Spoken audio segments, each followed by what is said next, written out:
오늘 성경 말씀은 느헤미야 1장 1절에서 4절입니다.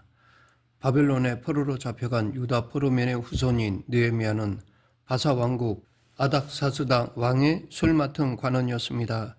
어느 날 그는 고국 예루살렘에 남아있는 유대인들이 큰 환난을 당하고 능력을 받고 있으며 예루살렘 성은 허물어지고 성문은 불탔다는 소식을 들었습니다.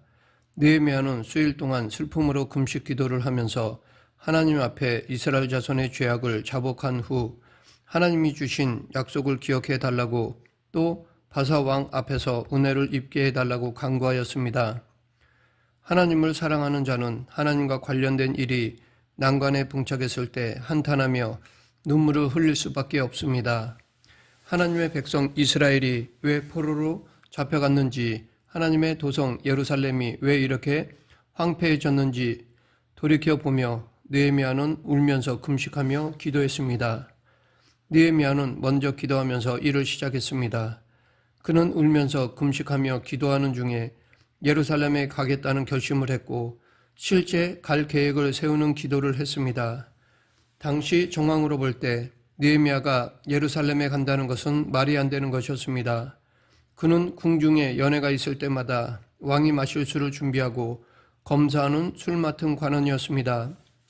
왕의 생명을 책임지는 중요한 직책을 맡은 그였기에 그가 예루살렘에 가겠다고 결심한다는 것은 도저히 현실적으로 계획할 수 없는 일이었습니다.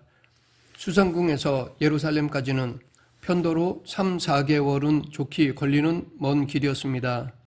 예루살렘에 다녀오려면 적어도 7개월간 자리를 비워야 하는데 포로로 잡혀와 이방 왕의 술 맡은 관원이 된 느헤미야가 휴가를 받는다는 것 자체가 불가능한 것이었습니다. 혹 휴가를 받더라도 그에게는 긴 여행을 위한 통행증, 예루살렘 성벽을 쌓기 위한 건축 자재와 돈이 필요했습니다. 일반적으로 이 정도의 큰 일이라면 애당초 포기해야 합니다. 그러나 느헤미야는 이 일을 위해 거의 4개월 동안을 계속 기도하였습니다. 사람들은 경험상 안 될 것 같은 일은 사전에 포기하고 가능성이 어느 정도 있어 보일 때 밀고 나갑니다. 그러나 성도들은 안 될 것 같아 보여도 하나님이 원하시는 일이라면 계속 소망을 품고 기도해야 합니다. 하나님께 소망을 품고 비전을 갖는 일에는 상한선이 없습니다. 왜냐하면 우리에게는 불가능해도 하나님께는 불가능이란 없기 때문입니다. 전능하신 하나님이 원하시면 모든 것이 가능합니다. 히브리서 기자의 말처럼 믿음은 바라는 것들의 실상이요 보이지 않는 것들의 증거입니다. 아브라함처럼 바랄 수 없는 중에도 바라고 믿는 것이 믿음입니다. 우리도 느헤미야처럼 한국의 영적 현실을 보면서 울 수 있어야 할 것입니다. 그리고 현 상황에서 하나님 나라를 위한 꿈을 꾸어야 합니다. 자신의 앞날과 자기 문제 때문이 아니라 하나님을 대항해 멋대로 가는 패역한 세대와 연약한 한국 교회 때문에 울며 기도하는 사람이 되어야 합니다. 이 시대에 이런 상황을 놓고 느헤미야처럼 눈물 흘리며 기도하는 사람, 주님을 위한 열정에 사로잡혀 울며 기도하는 사람이 바로 하나님의 일꾼입니다. 느헤미야가 도저히 불가능해 보이는 것을 소망하며 기도했을 때 하나님의 역사가 나타났습니다. 그가 예루살렘의 정황을 안타까워하며 4개월 동안 금식 기도를 하다가 보니 그의 얼굴에 수심이 드러났던 모양입니다. 왕 앞에 나아가 포도주를 드릴 때 왕이 왜 얼굴에 수심이 가득하냐고 물었고 느헤미야는 조상들의 묘실이 있는 성읍이 황폐하고 성문이 불탄 소식을 들었기 때문이라고 대답했습니다. 근심하게 된 이유를 들은 왕은 뜻밖에도 느헤미야에게 곧바로 무엇을 원하느냐고 물었습니다. 이 중요한 순간 느헤미야는 잠깐 하늘의 하나님께 묵도하더니 자기의 원하는 바를 왕에게 아뢰었습니다.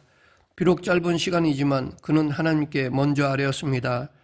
10초든 20초든 이 기도의 시간이 결정적인 순간이었습니다.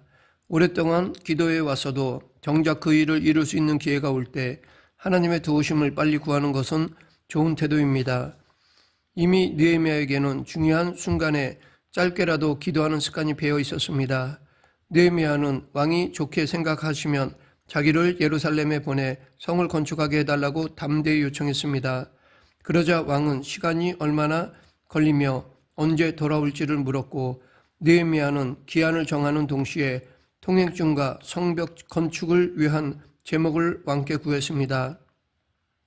결국 하나님의 도우심으로 왕은 강 서쪽의 총독들에게 보낼 조서와 느헤미야를 호위할 군대 장관과 마병까지 허락해 주었습니다. 느헤미야는 왕에게 자기가 필요한 것을 먼저 요청하기 어려운 위치에 있었습니다. 그런데 그가 말을 꺼내기도 전에 무엇을 원하는지 왕이 먼저 물어봐 주었습니다. 이것이 바로 하나님의 은혜입니다. 왕이 질문하면 느헤미야는 자기의 생각을 답하기만 하면 되었습니다. 왕이 무엇이 필요한지 물었을 때 지체 없이 가장 중요한 통행증과 건축 자재 등 2가지를 요구했다는 것은 그가 예루살렘까지의 여정과 그곳에 가서 할 일, 그 일에 필요한 모든 것을 미리 생각하고 있었다는 것을 보여줍니다. 기회가 왔는데 정작 무엇을 요구해야 할지 모른다면 낭패입니다. 하나님께 금식하며 매달리는 것과 치밀한 계획을 세우는 것은 상반된 일이 아닙니다. 하나님께 기도하면서 동시에 계획을 세우는 것이 진정한 신앙의 자세입니다. 간절히 기도하면서 할 일을 치밀하게 생각해야 합니다. 자기가 할 수 있는 일을 미루는 것은 믿음이 아니라 게으름입니다. 학생이라면 기도하면서 열심히 공부해야 하고, 직장인이라면 기도하면서 성실하게 업무를 수행해야 합니다.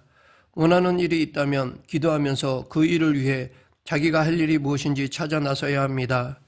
하나님의 도우심으로 왕의 허락을 받아 예루살렘에 무사히 도착한 느헤미야는 사흘째 되는 날 사전 탐사를 시작하였습니다. 그가 밤에 은밀하게 몇몇 사람과 함께 나가보니 예루살렘 성벽은 다 무너졌고 성문은 불탄 상태였습니다. 예루살렘의 황폐한 정황을 직접 파악한 느헤미야는 유다 사람들, 제사장들, 귀족들, 방백들을 모아 예루살렘 성을 다시 건축하자고 설득하였습니다. 그동안 하나님의 선한 손이 자기를 어떻게 도우셨는지 설명하자 그들도 함께 힘을 모아 성벽 건축에 동참하겠다고 하였습니다. 느헤미야는 중요한 일을 앞두고 전해 들은 이야기로만 판단하지 않고 실제 상황이 어떤지 철저히 조사한 후에 성벽 재건을 추진하였습니다. 목적이 바르고 뜻이 좋다고 해서 무조건 밀어붙이면 안 됩니다. 어떤 중요한 임무를 수행할 때 그에 필요한 과정을 순차적으로 밟는 것이 지혜입니다. 절차를 무시하고 일을 하다가 중간에 많은 어려움에 부딪혀 고생하는 경우가 많습니다. 조금만 신경 썼으면 문제가 생기지 않았을 텐데 절차를 무시하고 조급히 일하다가 불필요한 논쟁에 휘말려 시간과 재정, 에너지를 손해보기도 합니다. 그러면 이때 느헤미야는 왜 제사장, 방백 같은 유다 지도자들과 이 문제에 대해 미리 상의하지 않았을까요? 이것이 느헤미야의 탁월한 지혜입니다. 원래 예루살렘 성을 재건하는 일은 이스라엘 지도자라면 마땅히 해야 할 일이었습니다. 만약 그들에게 느헤미야와 같은 마음이 있었다면 진작 그 일을 시작했을 것입니다. 하지만 그들은 제사장과 지도자로서의 책임을 다하지 않고 불탄 그대로 방치한 채 그냥 살고 있었습니다. 이 정도라면 그들의 영적 상태가 어떠한지를 짐작할 수 있습니다. 그래서 느헤미야는 그런 지도자들과 논쟁하지 않았습니다. 만일 미리 의논했다면 표 대결에서 성벽 재건은 부결되었을 가능성이 높았습니다. 이 사안은 의논이 아니라 설득할 문제였던 것입니다. 하나님의 일은 다수결로 결정할 일이 아닙니다. 그러하기에 여기에는 지도자의 분별력이 중요합니다. 느헤미야는 예루살렘 성을 재건하는 일이 다수결을 통해 동의를 얻어낼 문제가 아니라는 것을 알았기 때문에 유다의 지도자들과 의논하지 않고 그들을 설득하여 협조를 구했던 것입니다. 그렇게 하여 예루살렘 성벽을 52일 만에 재건한 것입니다. 우리가 하나님의 일을 하는 데 있어서 어떤 특별한 음성을 들어야만 하는 것이 아닙니다. 느헤미야는 안타까운 마음으로 기도하다가 본인이 직접 나서서 예루살렘 성벽을 재건하였습니다. 이와 같이 자기가 할 수 있는 일이면 바로 하면 됩니다. 특별히 하나님의 음성을 듣거나 상황이 풀려야만 하는 것이 아닙니다. 모든 것을 하나님께 맡긴다면서 가만히 있는 사람은 신앙이 좋은 것이 아니라 어린 자입니다.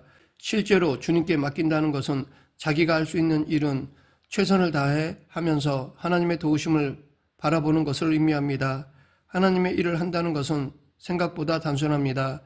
느헤미야처럼 지금 상황에서 이렇게 하는 것이 하나님을 기쁘게 하는 일이라는 판단이 들면 바로 하면 됩니다.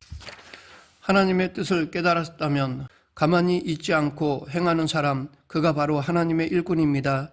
시간이 갈수록 하나님의 일꾼을 찾기가 어려워졌습니다. 시대가 영적으로 어두워질수록 하나님의 일꾼들이 더 필요합니다. 그래서 예수님도 추수할 것이 많은데 일꾼은 적다고 통탄하셨던 것입니다. 일을 많이 못해도 상관없습니다. 각자가 주어진 상황에서 최선을 다하면 됩니다. 혹 능력이 없어 많은 열매를 맺지 못할 수 있습니다. 그렇더라도 하나님의 일을 하는 것이 안 하는 것보다 100번 낫습니다. 일하지 않는 것이 더 나쁩니다. 달란트 비유에서 예수님이 말씀하신 대로 한 달란트만 받았다면 그만큼 일하면 되지, 적게 받았다고 그냥 땅에 묻어두어서는 안 됩니다. 사람마다 상황이나 환경이 차이가 있을 수 있습니다. 그러나 어떠한 처지에 있든지 하나님을 위해 최선을 다할 때 하나님이 기뻐하십니다. 하나님이 주신 기회와 시간과 능력을 땅에 묻지 말아야 합니다. 안타까워 금식하며 기도하다가 결국 예루살렘으로 간 느헤미야, 그리고 그곳에 도착한 후 상황을 파악하여 지도자와 백성들을 설득한 느헤미야를 우리는 기억해야 할 것입니다. 말씀을 맺겠습니다. 바벨론 포로민의 후손으로 아닥사스다 왕의 술 맡은 관원까지 오른 성공한 느헤미야는 예루살렘 성 회파에 대한 소식을 듣고 애통해하였고 하나님께 간절히 기도하였습니다. 그리고 기도만 하지 않고 내가 할 수 있는 일에 대해서는 최선을 다했습니다. 느헤미야는 기도하는 중에 준비하였습니다. 상황과 여건을 살피고 지혜롭게 이루어갔습니다. 우리도 항상 기도에 깨어 있으며 내가 해야 할 일을 준비하는 성도가 되길 간절히 축원합니다. 기도하겠습니다. 생사화복을 주관하신 하나님 아버지, 하나님의 주권을 인정하며 기도로 아뢰고 내게 주어진 상황 속에서 최선을 다하는 그리스도인이 되게 하여 주시옵소서. 예수님 이름으로 기도드립니다. 아멘.